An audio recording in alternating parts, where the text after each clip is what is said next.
vidas. Ezequiel 37. Bien. Señor, damos gracias porque tú eres bueno, tú eres fiel. Gracias, Señor, por esta mañana en la que la gloria tuya, Señor, se revela a toda la humanidad, Señor, en diferentes lados del mundo. Señor, en el nombre de Jesús pedimos que tu presencia, Señor, se haga real, evidente, Señor, en tu palabra. Transforma hábitos, conductas, Señor, pensamientos, Señor, paradigmas en muchas de nuestras mentes en la mañana de hoy. Y en el nombre de Jesús pedimos que tu palabra sea expuesta, Señor, como tu Espíritu lo indique, como sea de tu agrado, Señor. Padre, en el nombre de Jesús lo pedimos. Amén. Bien, Ezequiel 37 es un texto conocido, el Valle de los Huesos Secos.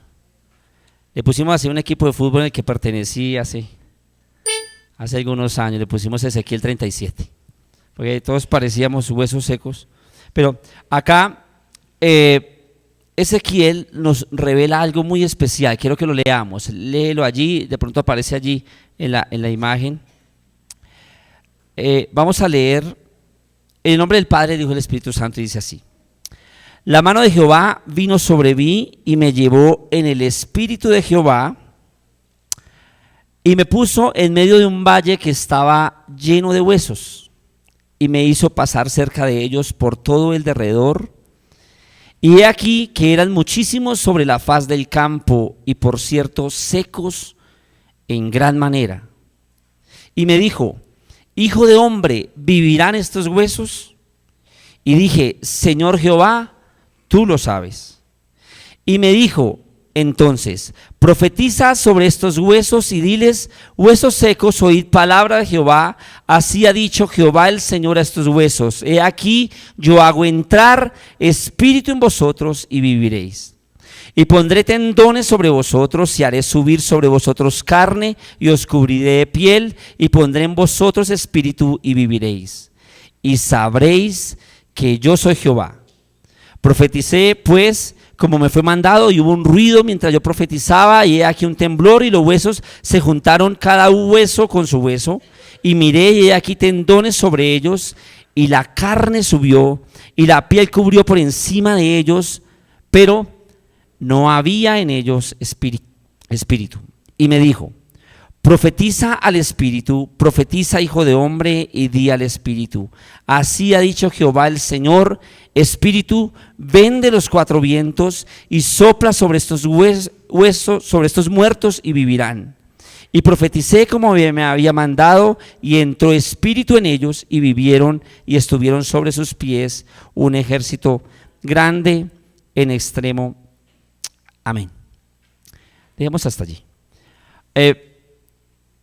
Este texto tuvo su cumplimiento real cuando la nación de Israel, después del año 1947, le fue entregada su tierra nuevamente. Ustedes conocieron, o el que sabe algo de historia sabe todo lo que vivió la Segunda Guerra Mundial y cómo la nación de Israel fue esparcida por todo el mundo entero.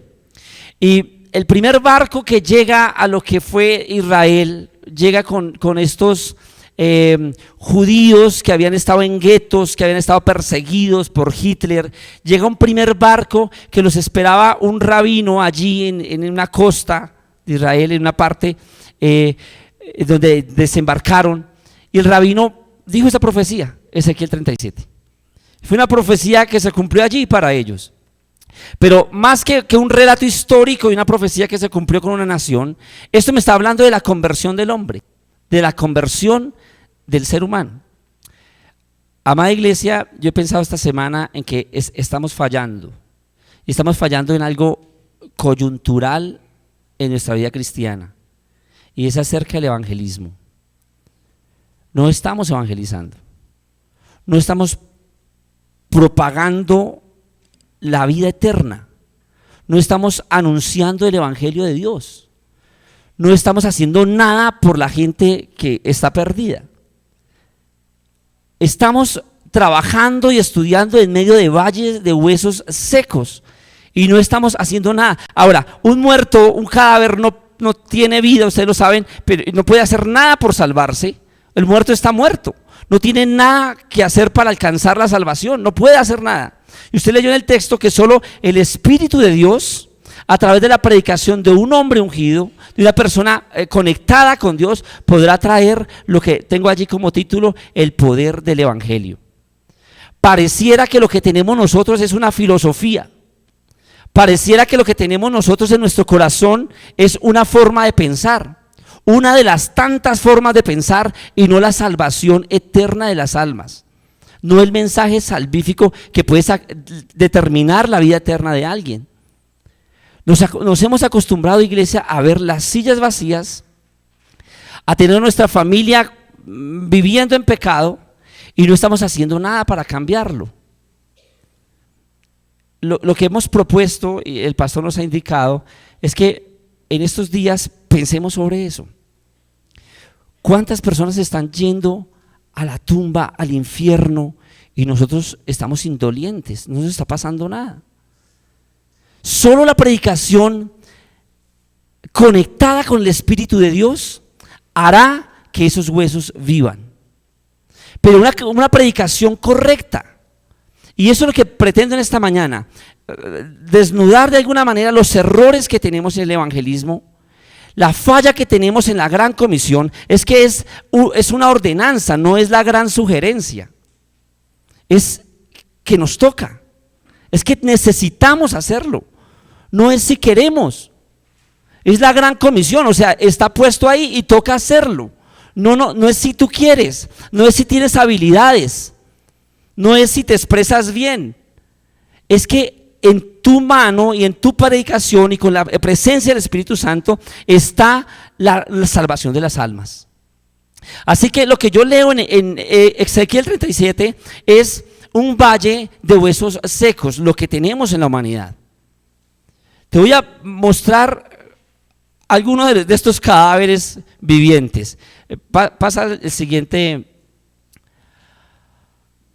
Este hombre dijo lo siguiente, es un ilustrado del mundo moderno, dijo: Dios ha sido durante mucho tiempo la mejor explicación disponible, pero ahora las tenemos mucho mejores. Dios no explica nada en absoluto, al contrario, se ha convertido en algo que necesita una cantidad insalvable de explicaciones. Ahí les presento uno de esos cadáveres. El siguiente. Dios no reside en un cielo de nubes, simplemente habita en mentes nubladas. El siguiente.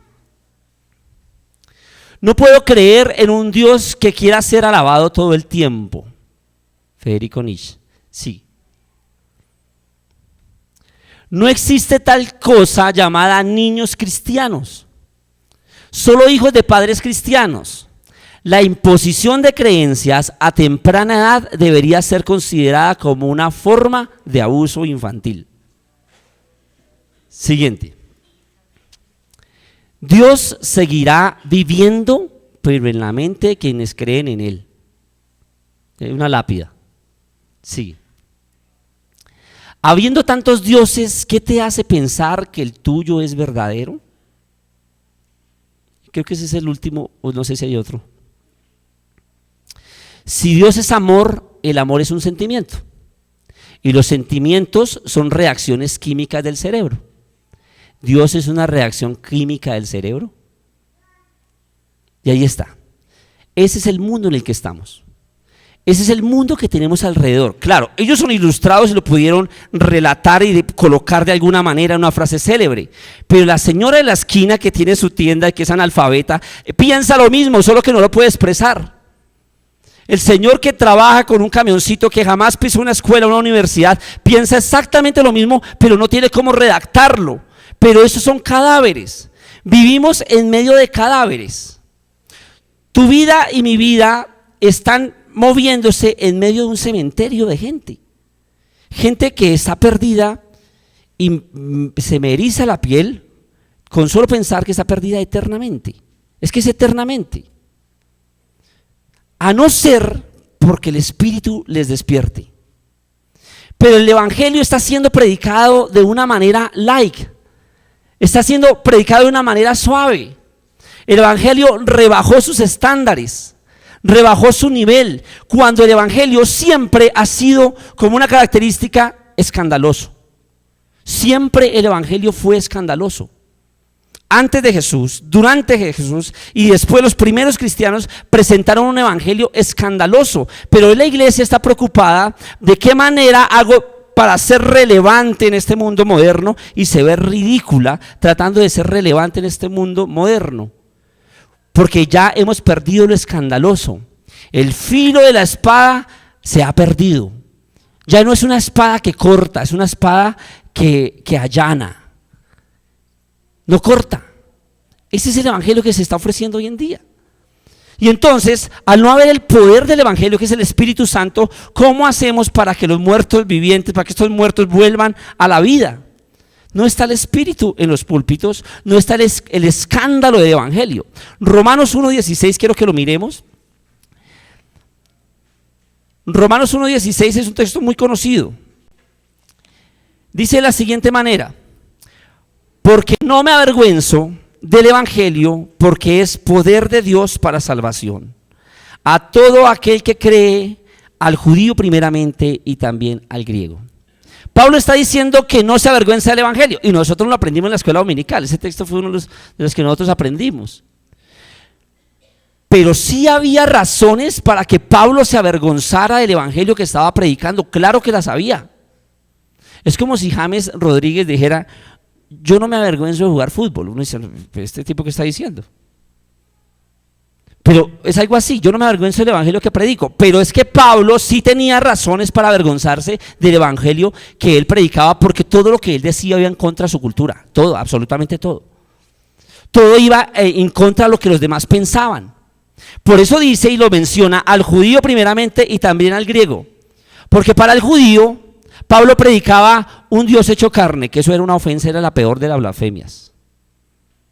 Pablo predicaba un Dios que vino a la tierra y que habitó entre nosotros. Eso era imposible de creer para un judío. Era una blasfemia para el judío. Que era nazareo. Ilógico, que era hijo de Dios. Por eso dice: yo no me avergüenzo de predicarlo. Va en contra de lo que ustedes piensan, pero realmente no me importa que vaya en contra de lo que ustedes piensan. Al griego, porque era una ofensa. Para el griego era ofensivo el evangelio de Pablo, porque el griego pensaba que, ustedes recuerdan, los griegos eran los que más dioses tenían. Y entonces el hecho de que había un Dios caminando ahí entre ellos, los griegos no lo aceptaban, no lo pudieron ver como algo real. Era una locura. Nuestro evangelio perdió la locura. El evangelio que hoy predicamos ha perdido la locura. Y ha perdido eso escandaloso. Ya no somos escandalosos en nuestras familias.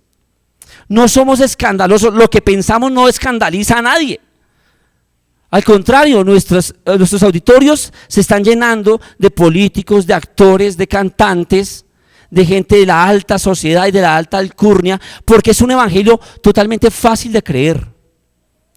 Porque nos hemos limitado nosotros, los de iglesia pequeña, nos hemos limitado a hacer simplemente una invitación a que acompáñame al culto. Y eso creemos que es evangelismo. Y creemos que el Señor nos va a condecorar por eso. Porque le decimos: ven, acompáñame el domingo que es a las 9. Y allí hay tremendas fallas en lo que estamos pensando nosotros del evangelio de Dios. El evangelio es poder de Dios, dijo Pablo. Hay un primer error, una primera cosa que yo veo que se está mezclando, que no solo está atacando a la sociedad en la que vivimos, sino que ataca el evangelio que predicamos y está atacando a la iglesia, y es el relativismo. Ahí lo tenemos. El relativismo. ¿Qué es el relativismo? Es una corriente filosófica que dice que no hay creencia absoluta. Todo es relativo. Y hoy en día sí que lo vemos en la predicación, en la teología. Esta semana leía un documento donde unas iglesias se juntaron, iglesias cristianas, con comillas bien grandes, se juntaron para sacar una declaración de fe donde se dice que no existe el infierno. Que el infierno no puede existir porque es la prolongación del mal, que Dios tiene que ponerle fin al mal de una vez por todas, y que tener un infierno eterno es tener un mal eterno. Que Dios no puede crear algo que Él no pueda controlar y que no le pueda poner fin. De tal manera que el infierno no existe. El relativismo. Todo depende. El hombre es corrupto y quiere gobernarse a sí mismo. Y el evangelio lo que hace es desnudar su corrupción. Pero nosotros no somos capaces de presentar un evangelio de esa manera. Nosotros no somos capaces de presentar que el hombre es el que se está escondiendo de Dios, que no es un Dios escondido. El hombre se anda escondiendo de Dios. No lo podemos presentar de esa manera por el relativismo, porque todo depende hoy en día, porque depende como lo que presentes. Y he tenido que compartir el evangelio de Dios con compañeros de trabajo que son universitarios, que tienen cualquier cantidad de títulos, y lo primero que dicen es: pero es que eso depende. Lo que tú estás diciendo, eso depende. Y entonces el hombre se esconde como un avestruz dentro de la tierra, mete su cabeza sin saber el fin que le viene, ni la ira venidera. Estamos presentando un evangelio que no es correcto, mi amado hermano. No es correcto que tú presentes a un Dios como un Dios de amor y nada más. Eso es equivocado. Pero es lo primero que hacemos. De hecho, con los jóvenes salimos a evangelizar y los muchachos repartimos tratados y decimos: Dios te ama, y ya. Como si eso fuese el evangelio completo. En Jeremías, miremos ese texto 17 del 9 al 11.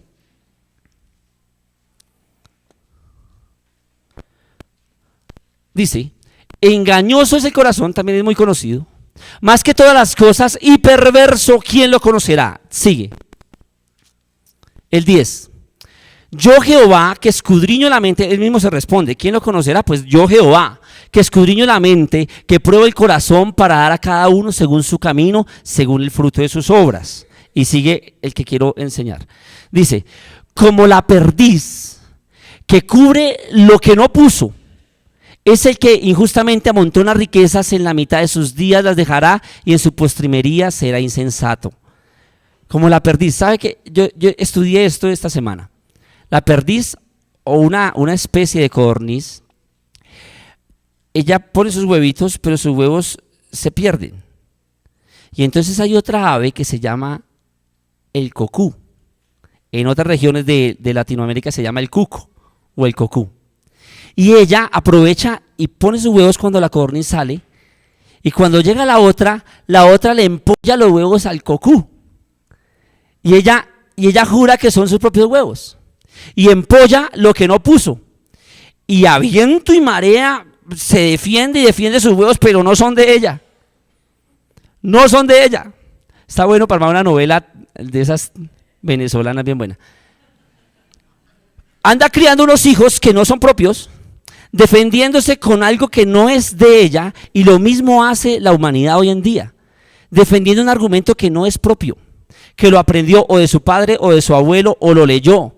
Por eso yo siempre digo que la vida de un universitario es muy peligrosa, porque no falta el profesor charlatán que le tuerza el pensamiento en un par de clases. Le tuerce el pensamiento, y entonces a partir del segundo o tercer semestre él empieza a empollar un huevo que no es de él y a defenderlo a toda causa y a toda costa.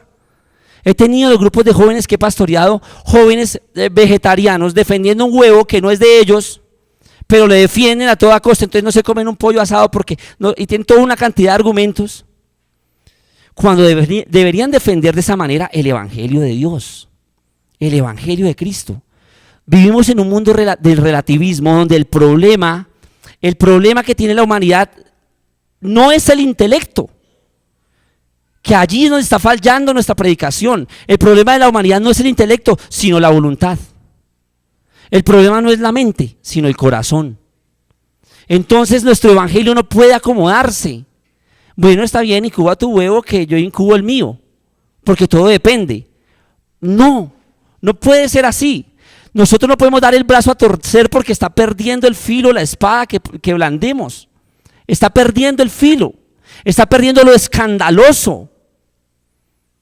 Está perdiendo lo escandaloso, que tú puedas pasarte en una esquina con tus amigos y no consumir nada raro, sino antes predicarle el evangelio. Eso cuesta y eso trae escándalo. Ayer les decía a unos jóvenes, les decía: no es el evangelio de las multitudes, no lo es. Yo no lo veo en la Biblia. Yo no veo en la Biblia gente por multitudes acercándose al Señor. Los veo llenándose la barriga, eso sí. Yo los veo 5.000, de a 4.000, de a 8.000, llenándose el estómago, eso sí los veo, pero llevando una vida de santidad y de limpieza, siempre yo veo un remanente pequeño. El evangelio siempre ha sido y será un grupo pequeño, es finalmente la puerta estrecha. ¿Sabe por qué la puerta es estrecha? Por esto, porque la gente no quiere aceptar eso y el evangelio le desnuda su relativismo. El evangelio dice, no, es que no hay sino una verdad, hay una certeza, es Jesucristo o no es otro. A tu familia debes predicarle eso, es que no es compartido. Así tú veas en la televisión que el Papa se estrecha las manos con los predicadores evangélicos, eso será problema de ellos, pero no podemos contemplarlo, no hay relativismo en la predicación del evangelio. Por eso son las sillas que están vacías, porque son cadáveres que no han querido creer. Primero porque no hemos hablado. ¿Cómo irán sin haber quien les predique? Eso es lo primero. ¿Cómo pueden creer? Los huesos se quedan huesos en el valle de Ezequiel si Ezequiel no se para ahí y predica. Pero hay una segunda cosa de la humanidad que vemos. No solo que no hay certezas absolutas, sino que también hay un pluralismo. ¿Qué dice pluralismo? Dice que es un sistema de creencia que pone fin a la verdad al declarar que todo es verdad. Eso es diferente. Entonces todo es verdad. Tu verdad es tan válida como la mía. Tu Dios es tan válido como mi Dios. Respeta a mi Dios que yo estoy respetando el tuyo. Y ahí está toda esa parafernalia de la tolerancia que escuchamos hoy en día. Porque es un Dios plural. Porque es para todos. Porque no puede condenar a nadie. Porque tu verdad vale igual que la mía. Si está bien, tú puedes tratar a tu mamá como quieras, yo la trato, igual es tu mamá, esa es tu mamá, yo trato a la mía como yo quieras, tú vas por tu camino, yo voy por mi camino, y al final como Dios es un Dios de amor, nos va a perdonar a todos y nos vamos a abrazar y vamos a cantar aleluya a todos en el cielo. Es el pluralismo. Ahorita tenemos eso. Cuando dos ideas diametralmente son opuestas, o sea, son opuestas diametralmente, pero se aceptan como verdad, entonces la verdad del centro desaparece. ¿Sí cómo es el engaño de Satanás? Yo te pongo una verdad aquí y te pongo otra aquí, ambas son verdad, entonces la que venía en el centro, que sí era la verdad, va a desaparecer. Desaparece porque todo es verdad. Y hoy en día sí que tenemos eso en la televisión. Vemos los actores hablando de Dios, vemos los cantantes hablando de Dios, y todo nos parece, oiga, bien, el Dios de Juanes puede ser el mismo mío. Y me parece chévere. Y entonces, ¿dónde está lo escandaloso del evangelio? ¿Dónde está el Dios único? Dos puntos de vista hoy respecto a la moral pueden ser lo mismo. Así estén totalmente contrarios, pueden ser aceptados. ¿O no ocurre así acaso con el aborto? El aborto es terrible, pero depende, porque ya hay tres opciones. Y entonces el hombre siempre va a buscar opción de meter su cabeza y de salirse de alguna manera a los parámetros bíblicos. Y el evangelio por eso es escandaloso. Si tu evangelio no escandaliza a tu familia, no estás predicando bien. Hace 15 días un tío prácticamente me tiró el teléfono porque le dije, lo que está haciendo usted, tío, está mal. Está mal que te visite una mujer. Y él creo que le paga, no sé, pero lo visita una mujer todos los días, tienen intimidad y la mujer se va y él vive solo. Y lo peor de todo es que tiene 70 años y dice, mi hijo, es que yo no tuve juventud, yo no viví eso, mi hijo. En la época cuando yo tenía su edad, yo no viví eso y entonces estoy en mi segunda juventud. Y pues la tercera será en el infierno, tío. Y entonces me dijo, no me hable de evangelio, y prácticamente me tiró el teléfono. No me hable de evangelio, que eso me lo sé de memoria. Porque ellos quieren que nosotros aceptemos el Dios que tienen. El Dios de las imágenes, los dioses de las imágenes, el Dios dinero, el Dios filosofía, el Dios universidad, el Dios deporte.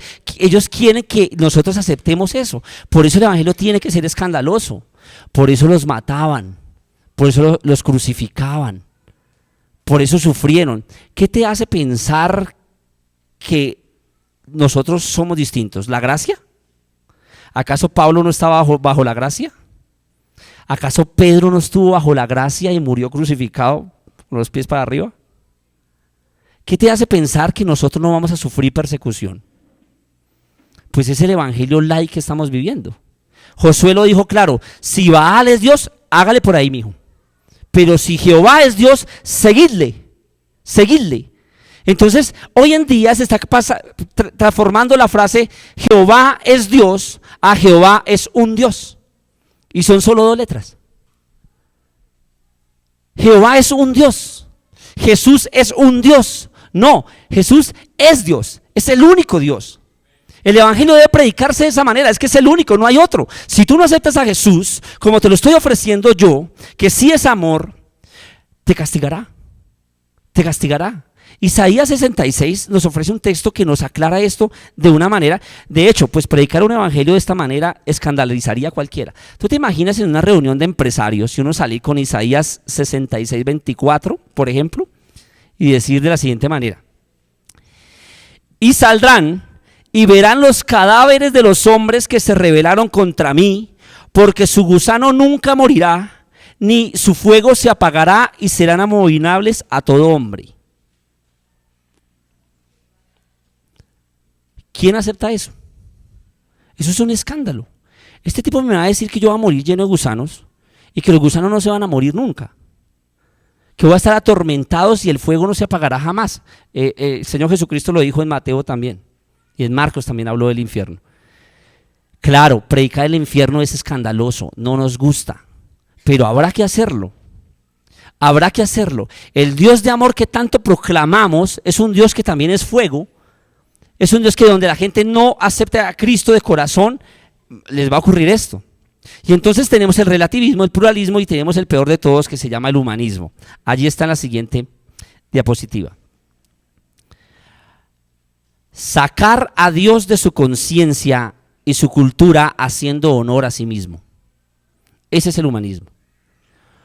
O sea, Dios no me puede juzgar. Finalmente yo soy un ser humano. Finalmente yo hoy domingo necesito hacer deporte. Hoy domingo yo necesito tiempo para mi familia. El domingo es el único día de descanso. Y tenemos gente en nuestras iglesias totalmente humanistas, que obviamente ¿cómo van a compartir un Dios si ellos están haciendo culto a sí mismos? El evangelio es escandaloso porque expone la degradación moral del hombre. Y le dice: tú no vales nada, tú eres un cadáver putrefacto donde el Espíritu Santo no te dé vida. Eso es lo que eres. Hemos esperado del hombre que reaccione al evangelio con solo yo hacer una oración bonita. Y ¿cuántos hemos equivocado? Yo también lo he hecho por mucho tiempo. Pararme frente a un grupo de gente y decir: bueno, aquí les presenté más o menos lo que es el evangelio. ¿Alguien quiere aceptar a Cristo como su salvador personal? Allá veo una mano, acá veo otra mano, vengan, pasen al frente. Cuando no es una práctica bíblica ni histórica, pero pues así la aprendimos. Yo lo vi hacer y por eso lo repetí muchos años. Y creemos que el Señor va a tocar las vidas ahí y los presentamos ante la iglesia como nuevos creyentes para que sigan viviendo su vida de perdición, de inmoralidad y viviendo como se les dé la gana. Y creemos que son los nuevos creyentes. Y entonces muchas veces tenemos la presión sobre las personas y les decimos: mira, vamos a orar por ti, solo tomarás 5 minutos. Regálame 5 minutos de tu apreciado tiempo, como si fuéramos vendedores ambulantes de bus urbano. Regálame 5 minutos de tu apreciado tiempo y voy a orar por ti, y si tú eres tan gentil, repite conmigo. Y entonces hacemos a que la gente repita con uno una oración y yo, yes, coroné, ya, listo, ya dijo. Como ya repitió después de mí, entonces ya es salvo. Tranquilo. Entonces en 5 minutos que dedicamos a eso de afán, entonces después nos tardamos 50 años tratando de discipular un cabrito, tratando de que sea oveja, cuando nos tardamos solo 5 minutos en la parte más importante. ¿Sabes qué pasó? La llamada al altar la hizo por primera vez un hombre que se llamó Charles Finney hace 150 años. Hizo el primer llamado al altar que hubo. ¿Pero por qué lo hizo él? Él hizo el llamado al altar y a partir de la gente que quedó ahí hizo una reunión extra. Los demás se fueron para sus casas. Hizo una reunión extra y se tardó más de 2 horas explicándoles el evangelio. Y perdónenme la expresión, lo que le corría pierna arriba donde no lo aceptaran. Y entonces les explicó bien el evangelio y les dijo, este es Jesús. Una de la cara de la moneda es amor, la otra cara es fuego consumidor. Es una moneda completa, no es una sola cara. Y si tú lo aceptas, vas a tener la vida eterna. En caso de que no, entonces vas a seguir ahí como un cadáver, como estás. Y la gente decía, "Ay, claro, ahora sí lo entendí. No es una cuestión de 5 minutos afanada por el almuerzo, sino que ya ahora sí lo entendí. Ahora yo quiero aceptar. Demen de eso, porque es que por un lado está el temor a perderme y por otro lado está la gratitud del amor que Él me tiene. El evangelio siempre será una promesa y una advertencia, pero hoy en día estamos dedicados solo a promesas. El Señor te sanará, el Señor te dará una mujer más bonita, el Señor y el Señor y todo el mundo, oiga, me suena bien, me suena chévere, demen de eso, que eso es lo que quiero. Justo eso estaba necesitando. Y la otra cara de la moneda, ¿como en dónde? Y la cara de la moneda donde el gusano no muere, donde el fuego no se apaga, donde será tormento eterno, ¿en dónde la dejamos? Entonces la gente quiere que nosotros tengamos un Dios humanista. Pobrecitos, ¿cómo puede haber un Dios que castigue? Bueno, yo puse a Danielita que me ayudara a armar la presentación y habían una cantidad de frases de estas, que pasaríamos el día entero mirando estos cadáveres hablar y diciendo, yo no concibo a un Dios genocida. Yo no concibo a un Dios que maltrate niños, que mande matar niños en la Biblia, y una cantidad de cosas. Y acá lo que tenemos nosotros es que hemos perdido la esencia del evangelio, que es un evangelio de escándalo, mi amado hermano. Si en tu oficina no se escandalizan con lo que tú crees, no estás predicando bien. No lo estamos haciendo bien. Si en tu salón de clases no hay una risa, no hay una burla con lo que tú crees, no lo estamos haciendo bien. Si todo el mundo te acepta, te felicita, oye, chévere, ser cristiano es como chévere, ¿no? Y dice, sí, yo ahí bacaneado, sí, chévere. Ya nadie se escandaliza, ya no es piedra de tropiezo. Jesús dijo que era piedra de tropiezo. Por eso lo mataron, porque Él vino a hacer a tropezar a una cantidad de gente, desnudó su conciencia inmoral y su corazón corrupto, lo desnudó. Dice, no, a este hay que matarlo. Romanos 9:33 nos lo dice de la siguiente manera.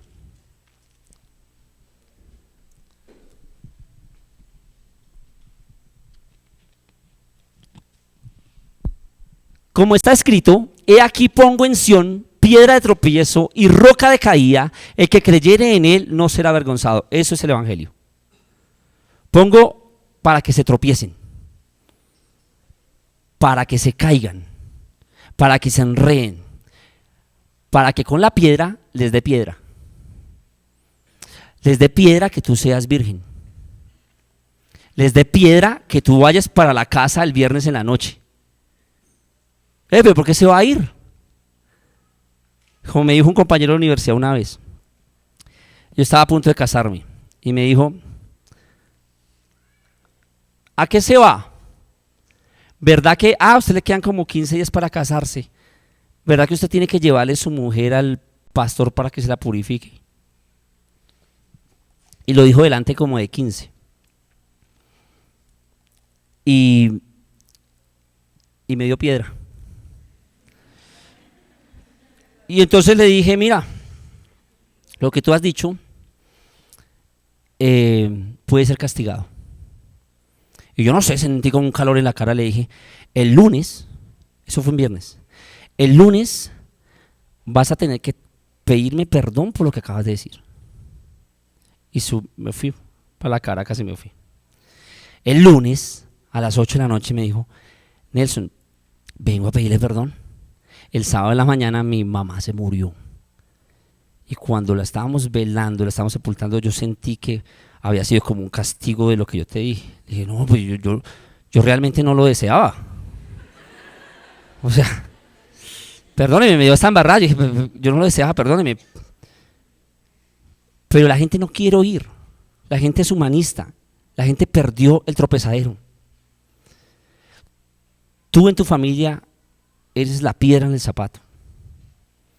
Tienes que hacer tropezar. Cuando digan el madrazo, la gente inmediatamente tiene que girar y decir perdón. ¿No? ¿Sí te ha pasado? Uy, qué pena con... siempre tropezar. Ese es el evangelio, tropezadero a los demás. Perdimos el tamaño de la piedra, entonces la gente no se tropieza, ya no se tropieza con una piedra grande, lo que hace es pisarla y pasar por encima, porque no se tropiezan. Otro texto, Primera de Pedro 2, del 7 al 8. Primera de Pedro 2, del 7 al 8.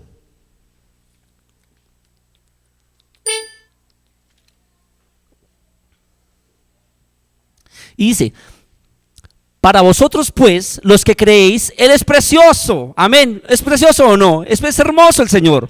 Pero para los que creemos, pero para los que no creen, la piedra que los edificadores desecharon ha venido a ser cabeza del ángulo. Y sigue el 8. Y piedra de tropiezo y roca que hace caer porque tropiezan en la palabra, siendo desobedientes, a lo cual fueron también destinados. Ellos tropiezan en la palabra. Tú les hablas de que tus finanzas están consagradas al Señor y que tú vas y das los diezmos y se estrellan de una vez. Se tropiezan con eso. Tú hablas de que hay que guardar la vida en pureza para el matrimonio y se tropiezan de una vez.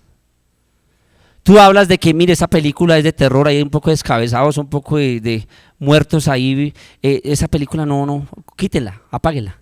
Y se tropiezan inmediatamente. Es piedra de tropiezo. Por eso los edificadores, los grandes hombres de su época lo desecharon. Pero era la piedra del ángulo, era la piedra principal. Tu evangelio debe ser un evangelio que haga tropezar a la gente, en el buen sentido de las palabras.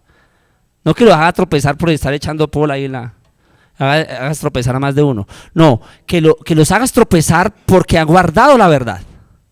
Ese es el escándalo del evangelio. Es escandaloso. Todo lo que Jesús dijo es escandaloso. Una de las parábolas más bonitas fue la parábola del hijo pródigo. Y todo lo que pasó en el hijo pródigo fue escandaloso. Empezando porque el hijo menor no le pedía herencia al papá. Segundo, los judíos no tienen nada que ver con cerdos. Tercero, al final el noble, el papá no corre, los nobles no corrían. Los nobles caminaban. Nunca un noble corrió en el Antiguo Testamento. Y algún día hablaremos de eso. Pero toda la parábola del hijo pródigo es un escándalo absoluto. Todo es escandaloso. Por eso este tipo no hay que creerle. Es ilógico lo que él está diciendo. El evangelio ha perdido el escándalo. También ha perdido lo increíble. Nuestro evangelio es difícil de creer. El evangelio de Cristo es difícil de creer. Hoy día tenemos gente que los que planean las misiones para el mundo son los sociólogos y los psicólogos, cuando deberían ser los exégetas y los teólogos, los que planean las misiones para el mundo. Pero ponemos eso a un sociólogo y uno dice, bueno, a estos negritos hay que hablar de esta manera, estos son indígenas, vamos a hablar, y es un sociólogo, es un psicólogo, cuando debería ser un teólogo el que planee las misiones para el mundo. Y el teólogo lo que se siente es a decir, bueno, el mensaje de nosotros es un mensaje difícil de creer. ¿Cómo así que una mujer que no ha tenido relaciones sexuales queda embarazada? ¿Y cómo es posible que un carpintero cualquiera ande diciendo que es el dueño del mundo? Y que vendrá, y que todo ojo le verá, y que muera en una cruz, y que 3 días después se levante. Eso yo no lo puedo creer. Cuénteme en una de vaqueros, pero eso yo no lo creo. Nuestro evangelio es un evangelio increíble. Es difícil de creer. Por eso leímos Ezequiel 37 de un principio, porque solo el Espíritu de Dios hará que esto sea creíble. Solo el Espíritu de Dios. Es poder de Dios, dijo Pablo. Tiene que ser poder de Dios para todas las personas, poder de Dios. Y el poder del evangelio está en la predicación. En el poder del evangelio es en el Espíritu Santo. ¿Un muerto puede hacer algo por sí mismo? Ahí metido en la caja, oiga, quedé como mal maquillado y saca los polvos. ¿Puede hacer eso un muerto? Está muerto y como quedó, quedó. Y ahí no lo mueve nadie, muerto, no puede hacer nada por él, solo el Espíritu. Tu familiar que no ha aceptado a Cristo es un cadáver.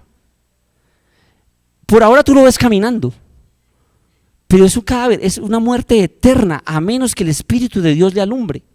A menos que tú abras la boca con unción y el Espíritu de Dios hable allí. Isaías lo dijo, el Espíritu de Dios está sobre mí porque me ungió Jehová. ¿Lo han leído? Isaías 61. Y el Espíritu de Dios está sobre mí porque me ungió Jehová. ¿Y qué dice después? Y me ha enviado. La unción no es para hacer rodar gente por el piso. ni para hacer cultos de estrafalarios. No, no es para nosotros. La unción es centrífuga, no centrípeta. Va para afuera la unción. El Espíritu de Dios me ha ungido para hablar a los demás.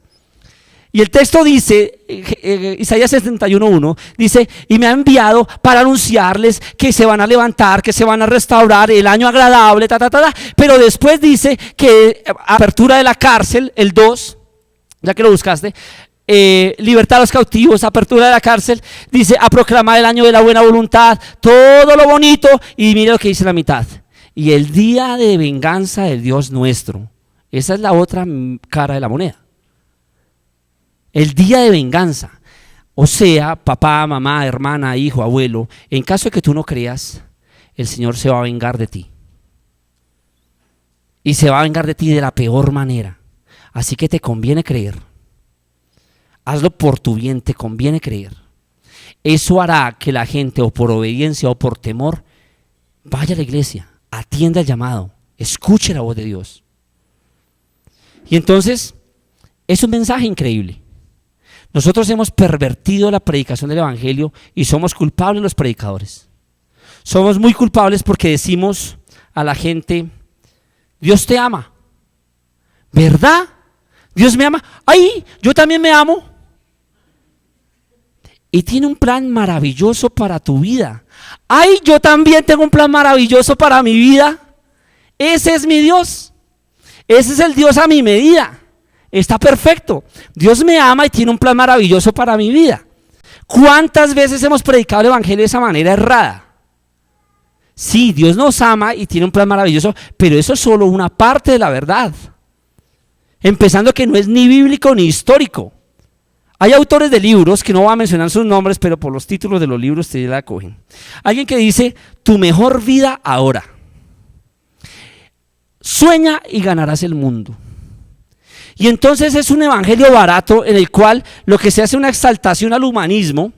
Yo digo, oiga, chévere, porque si yo sueño y gano el mundo, o sea, realmente yo no tengo que entregar nada. O sea, yo realmente me puedo seguir emborrachando, puedo seguir siendo el ladrón que soy, el adúltero que soy, porque voy a soñar y ganar el mundo. Y porque ahora que acepto a Cristo es mi mejor vida ahora. Eso es lo mejor que tengo. Y entonces hacemos que la gente digan sí a una cantidad de preguntas manipuladas, para que la gente diga sí y los presentamos como cristianos. Otra pregunta que cometemos un error en preguntar es decir, ¿tú sabes que eres pecador? Sí, yo soy pecador. La pregunta no es si sabes si es pecador. La pregunta es que si después de haber leído que le espera un infierno ardiente que jamás se apaga, puede cambiar su conducta de tal manera que viva para Dios. Esa es la pregunta. O a los niños se les da una clase de 20 minutos a los niños, cuando hay conversión de los niños, se les da una clase de 20 minutos donde mostramos a un Jesús convirtiendo los panes y los peces, y multiplicándolos, en fin. Y después le decimos, niños, ¿quieren ir al cielo? Sí, pues obvio que quieren ir al cielo.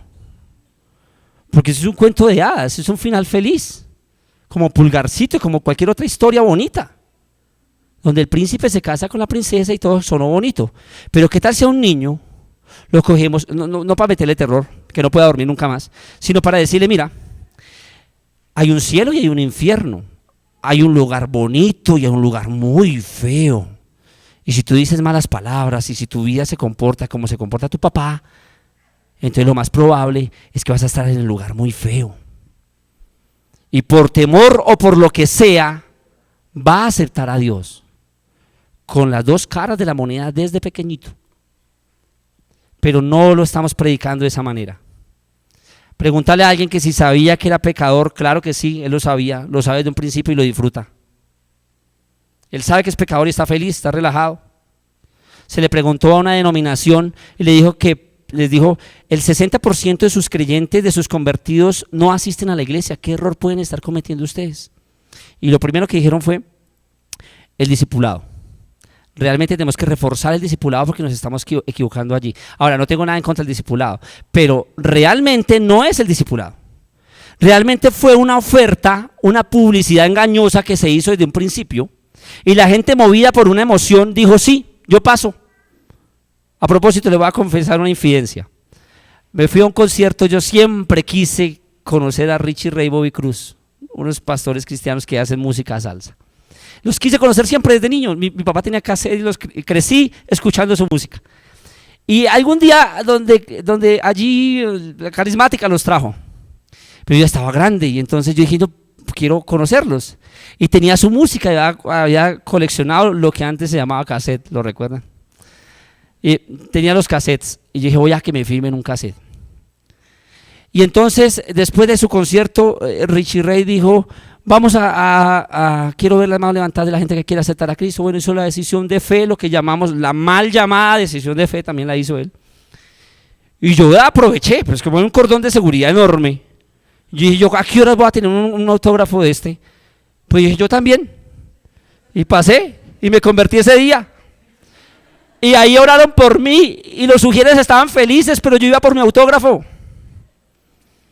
Cuando ya quedé al lado del bafle y oraron y todo el mundo feliz porque había una gran cantidad de gente y sí, se salvaron tantas almas, yo le pasé mi cassette a Richie y le dije: hey, para que me lo firme. Y me firmó mi cassette, pero yo iba por mi autógrafo. ¿Cuánta gente llega a la iglesia y va por lo suyo? Va simplemente a acompañar a la tía Mencha. Van a acompañar a la tía Mencha, pero no tienen la más mínima intención de cambiar de vida ni de comportamiento, no lo quieren hacer. Entonces el problema no es el discipulado. La gente está entrando por la puerta y como si fuera, no sé, como un reloj de arena o algo así, o un embudo, por otro lado se están saliendo. Están entrando por un lado y por otro lado se están yendo. No pasa, pues nos pasa aquí, somos testigos todos. No es realmente un discipulado o una mala palabra. Ustedes saben que tenemos una de las mejores palabras acá, de la ciudad me atrevería a decir, o el país. No es eso, no es una mala palabra, no son fallas en el discipulado, no es realmente eso, es una oferta que se hace mal hecha, es un evangelio predicado de una manera equivocada. Y repito, tardamos 5 minutos tratando de que Jesús entre en los corazones de las personas y 50 años tratando de que se convierten y caminen bien. ¡Qué tremendo! Pues por eso están saliendo por la otra puerta, porque no quieren cambiar. Entonces estamos en un mundo humanista, relativista, pluralista, y nos estamos moviendo allí con un evangelio blandengue, con un evangelio que suena bonito a todo el mundo y que hace llorar. Si Jesús y se entregó por mí, ¿cuánta gente hizo la decisión en los cines con la película de Mel Gibson, La Pasión de Cristo? Y perdónenme, pero siguieron viviendo como se les da la gana y aún peor de lo que estaban. Pero en un momento de emoción pasaron, dijeron sí, iban por su autógrafo, por lo que sea, dijeron sí, pero no quieren cambiar de vida. Las sillas de nuestras iglesias están llenas de gente que no quieren cambiar su vida. Y entonces a los niños o a los adolescentes se les predica un evangelio de esa manera. Después ellos van, hacen lo que hacen, se emborrachan, se drogan, se vuelven marihuaneros, se vuelven lo que sea. Y entonces el pastor y la mamá preocupados van y le dicen: papito, tú eres cristiano, tú no te puedes trabar. Cuando le deberían decir al contrario: tú eres un hijo del infierno y te espera la ira venidera, arrepiéntete y cambia. Eso es lo que debemos decir. Pero estamos asumiendo que gente es cristiana por una decisión de fe y hemos idolatrado la decisión de fe. Qué terrible error. Estamos idolatrando la decisión de fe como si fuera un pase mágico. Las palabras mágicas, abracadabra, repite conmigo, ¡pua! Llegó, listo, salvo. No funciona así. La pregunta no es si es pecador, la pregunta es si quiere cambiar. Ese es el evangelio de Jesús. No es una vacuna. ¿Cuántos estamos predicando el evangelio como una vacuna? ¿Estás enfermo? ¿Te falta dinero? Y andamos vacunando a todo el mundo como un médico loco, vacunando a todo el mundo como si el Señor fuera la solución, la vacuna a la enfermedad. No es una vacuna, es una exigencia. Es una advertencia, es una promesa con advertencia.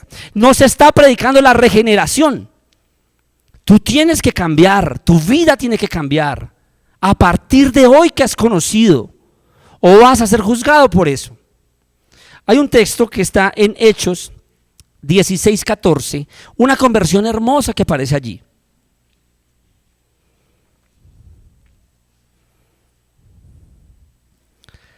Dice: entonces una mujer llamada Lidia, vendedora de púrpura de la ciudad de Tiatira, que adoraba a Dios, estaba oyendo, y el Señor, ¿qué? Abrió el corazón de ella para que estuviese atenta a lo que Pablo decía. Era una mujer correcta. Sin embargo, hubo un movimiento del Señor en su corazón y en su vida. Me fascinó la frase que el pastor nos dijo hace unos 8 días tal vez. Dijo: ¿cuántos creen, nos dijo a los líderes, que el ayuno es un método de evangelismo? Y sí que lo es. El ayuno y la oración es una forma de evangelizar. Es tal vez la más efectiva, porque el Espíritu Santo es el que le va a dar vida a los cadáveres.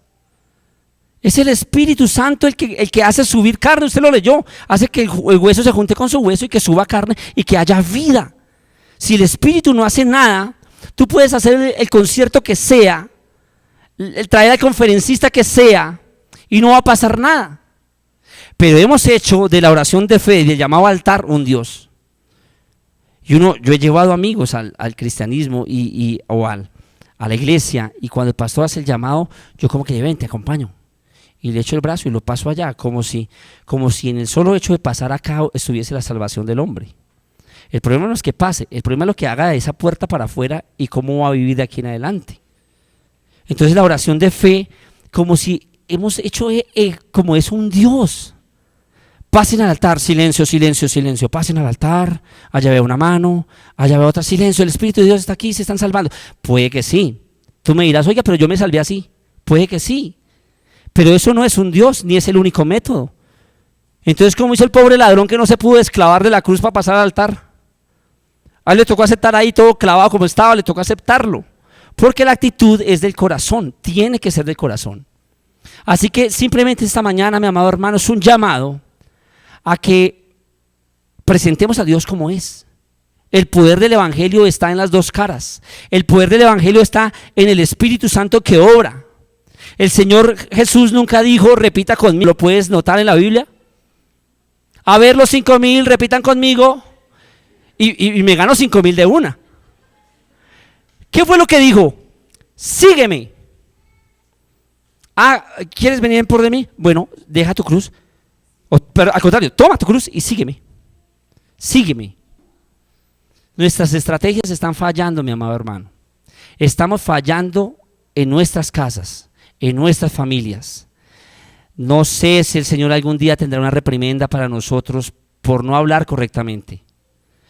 Pero lo que sí sé es que va a quedar un vestigio de dolor al ver nuestra familia en el infierno, nuestros amigos en el infierno.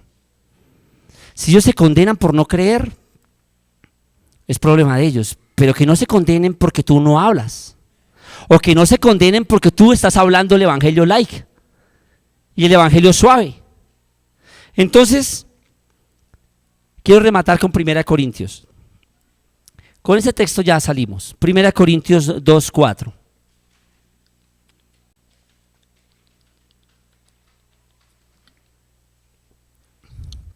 Dijo Pablo: y ni mi palabra, ni mi predicación fue con palabras persuasivas. ¿Cuántos púlpitos están con palabras persuasivas? Hace 15 o 20 días compartí en el ayuno que el pastor Colin una vez nos hizo un ejercicio. Entró a la clase, estábamos viendo homilética. Homilética es la ciencia de predicar, y él fue nuestro maestro. Y llegó, dejó su Biblia, con su acento extranjero, oró y empezó a contarnos la historia de un perrito muy querido por la niña. Era una niña y un perrito, y la niña todos los días lo acariciaba, lo peinaba, lo abrazaba. Era el regalo de su papá y de su mamá, y ella amaba a su perrito. Un día ella ve cómo su perrito sale de casa y pasó un bus y le pasó por encima, y la niña sale corriendo y abre la puerta y se tira a la mitad de la calle y abraza a su perrito ensangrentado. Y el perrito decía, no decía nada, pero el perrito lloraba. Y la niña decía, pobre mi perrito. Pues en 10 minutos tenía todo el seminario llorando. Y yo también. Y lo recuerdo tanto cuando digo, caramba, hombre, ¿dónde está la palabra de Dios allí? Pues nos tenía llorando a todos con la historia del perrito, y se había pasado media predicación y nunca había abierto la Biblia. Y me dijo, eso es justo lo que está pasando. La gente está llorando y riéndose en los templos, pero no hay palabra de Dios allí. Qué terrible, mi hermano. Ni mi palabra, ni mi predicación, yo no los enredé con nada. Yo no me puse, perdón la expresión, a tramarlos con nada, sino fue con demostración del Espíritu y el poder. Eso es lo que necesitas. Antes de hablarle a tu abuelita, a tu tío, al que sea, arrodíllate, Señor, dame poder. Espíritu Santo, sopla de los 4 vientos y que esta gente pueda entenderlo. Si no lo entienden, no se van a convencer. Te lo pido, Señor, porque arderán en el infierno. Te lo pido, Señor, porque el gusano nunca morirá y el fuego no se apagará. Te lo pido, Señor. Solo tú lo puedes hacer. Esa es nuestra verdadera predicación. Inclina tu rostro esta mañana. Es tu compromiso. Es lo que te toca. No es la gran sugerencia. Es la gran comisión. Estás siendo comisionado para eso. Vas a pedir, vas a poner una persona esta mañana en tu mente, tu vecino, tu hermano, tu amigo, la familia que traerás ahora en octubre. Ponla allí. Y no te la imagines en el cielo, ni te la imagines convertida primero. Imagínatela eternamente atormentada en el infierno. Imagínatela diciendo como el rico allá en el infierno, diciendo, pero ¿por qué no me hablaron? ¿Por qué no me dijeron? Que alguien me hable. Allá van a estar por toda la eternidad. Y algo de responsabilidad tendrás tú y tendré yo al predicar un evangelio de una sola cara. Vamos a pedirle perdón al Señor por simplemente decirle a alguien, Dios te ama y tiene un plan maravilloso para ti. El plan maravilloso de muchos fue morir crucificados, atormentados, despellejados. Ese fue el tal plan maravilloso. Vamos a pedirle perdón al Señor por el evangelio suave que hemos predicado, porque tu evangelio no escandaliza a nadie ni hace tropezar a nadie. Vamos a pedirle al Señor esta mañana, Señor, haz que lo que yo hable escandalice al pecado, escandalice a Satanás, que se tropiecen los demonios cada vez que yo hable en mi casa, en mi hogar, en mi familia. Te lo pido en el nombre de Jesús. Padre, ahora mismo delante de tu presencia está tu pueblo. Este es tu pueblo, Jesús, el que has comprado con tu sangre maravillosa. Señor, por favor, en esta mañana, que nuestro evangelio, que nuestra predicación no sea humana, de persuasión, de sabiduría humana, Señor, sino que sea con demostración de poder. Para eso necesitas unción, para eso necesitas oración, para eso necesitas ayuno, para eso necesitas meterte en la palabra. Tu familia irá al infierno donde no te arrepientas tú del evangelio que has predicado, del evangelio suave que has ofrecido. No es un evangelio suave, la puerta no es ancha, la puerta es estrecha. Señor, en el nombre de Jesús, levanta, Señor, esos predicadores, Señor, esos evangelizadores en nuestro lugar, Señor, para que esas sillas que están allí vacías, Señor, se ocupen de gente, pero de gente santa, limpia, y que su salvación, Señor, perdure, porque de hecho, Señor, te ofrece la salvación eterna, la vida eterna, Jesús. Damos gloria a tu nombre, te exaltamos, Jesús. Cuenta conmigo, dile al Señor, cuenta conmigo. Allí estaré, Señor. Cuenta conmigo para hablar. Cuenta conmigo para ir, para anunciar, Señor. Desciende con tu espíritu, con poder. Ese será el verdadero poder del evangelio. Te lo lo pido en el nombre de Jesús. Amén y amén. Gloria al Señor. Dios les bendiga.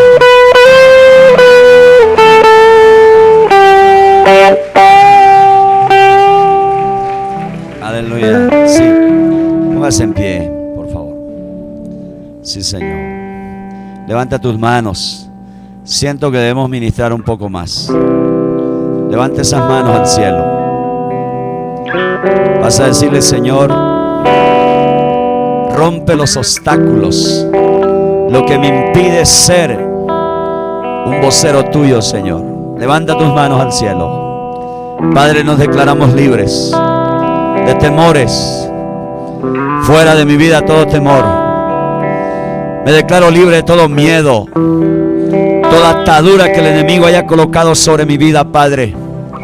En el nombre de Jesús, en el nombre de Jesús, Señor, unge mi vida en esta mañana.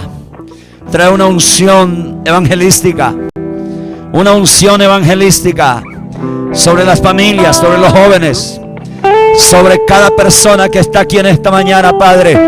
Úngenos para hablar de ti. Úngenos para orar por los enfermos.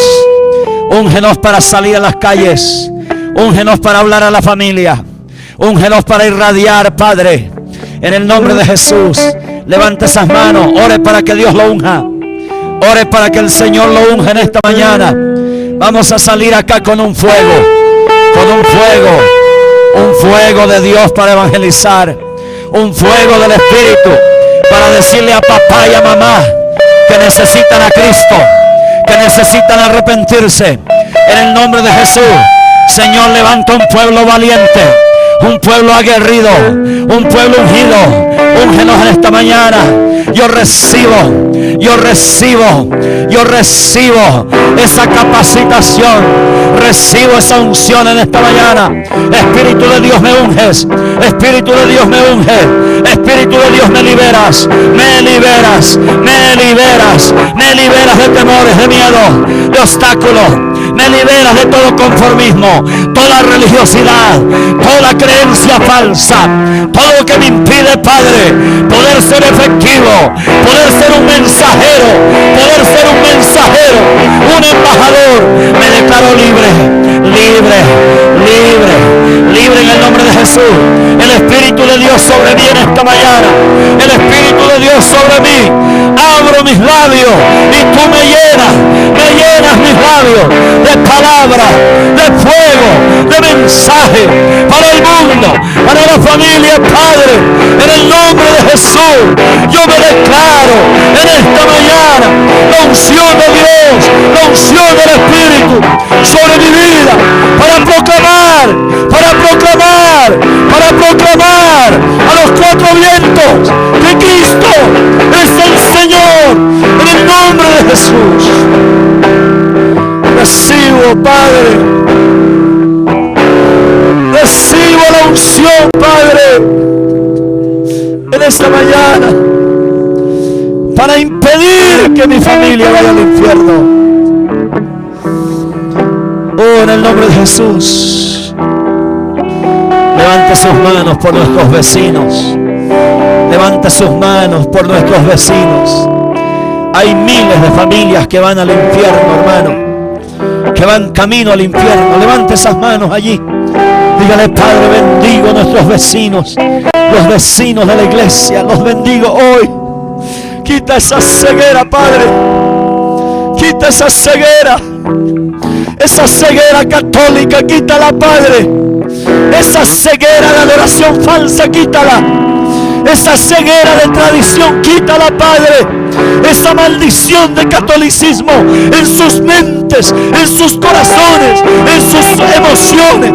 Esa maldición de adoración a María es rota en esta mañana.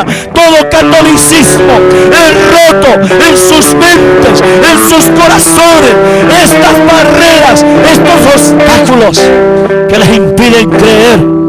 Padre, bendice a nuestros vecinos, tócalos, Padre, hoy, tócalos, atráelos a ti, atráelos a ti, atráelos a ti, atráelos a ti, Padre, en el nombre de Jesús. En el nombre de Jesús. Espíritu Santo, levanta la iglesia, levanta la congregación. Un espíritu evangelístico nos unja, una unción evangelística caiga en esta mañana sobre cada familia que está aquí, sobre cada joven, sobre cada persona que vino en esta mañana a esta reunión. Señor, úngelo, una unción evangelística, una unción de mensajero, una unción misionera caiga sobre nosotros para predicar, para reflejar, para brillar, Señor. Oh, poderoso Espíritu Santo,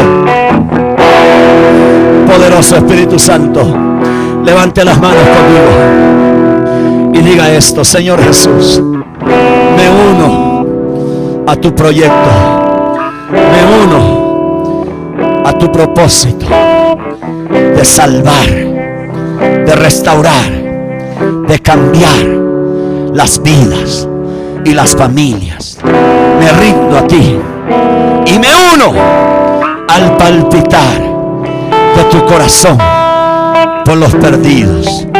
En el nombre de Jesús,